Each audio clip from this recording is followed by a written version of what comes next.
Hello everyone, welcome to Mousumi's kitchen and travel blogs. কাল এসে গেছে ফুলকপি, এবার এর সঙ্গে দিয়ে দেব দুটো ইলিশ মাছ।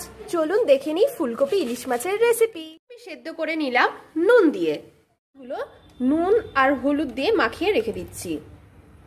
সর্ষের তেল ভালো করে গরম করে নেওয়ার পর দিয়ে দিচ্ছি ইলিশ মাছগুলো।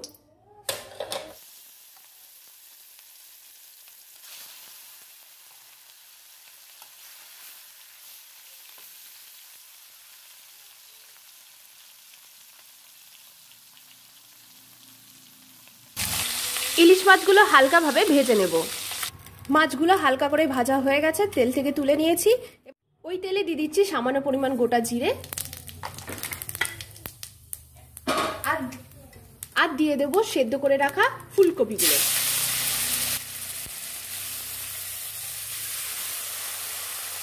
ফুলকপিগুলো ভাজা হয়ে গেছে, এবার তেল থেকে তুলে নিচ্ছি। ওই কড়াইয়ের মধ্যে সামান্য পরিমাণ তেল দিয়ে দিচ্ছি কেটে রাখা আলুগুলো।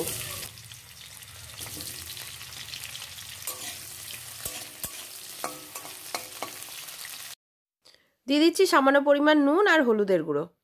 হয়ে গেছে, এবার আমি তেল থেকে তুলে নিচ্ছি। ওই তেলের মধ্যে দিয়ে দিচ্ছি কেটে রাখা একটা পেঁয়াজ কুচি। পেঁয়াজের মধ্যে দিয়ে দিচ্ছি লবণ দিয়ে নেড়ে নেব। এবার এর মধ্যে দিচ্ছি আদা রসুনের পেস্ট সামান্য পরিমাণ। এবার দিয়ে দিচ্ছি টমেটো, দিয়ে দিচ্ছি সামান্য পরিমাণ জিরের গুঁড়ো আর দিয়ে দেবো হলুদের গুঁড়ো। এবার এর মধ্যে দিয়ে দিচ্ছি ভেজে রাখা কপি আর আলু।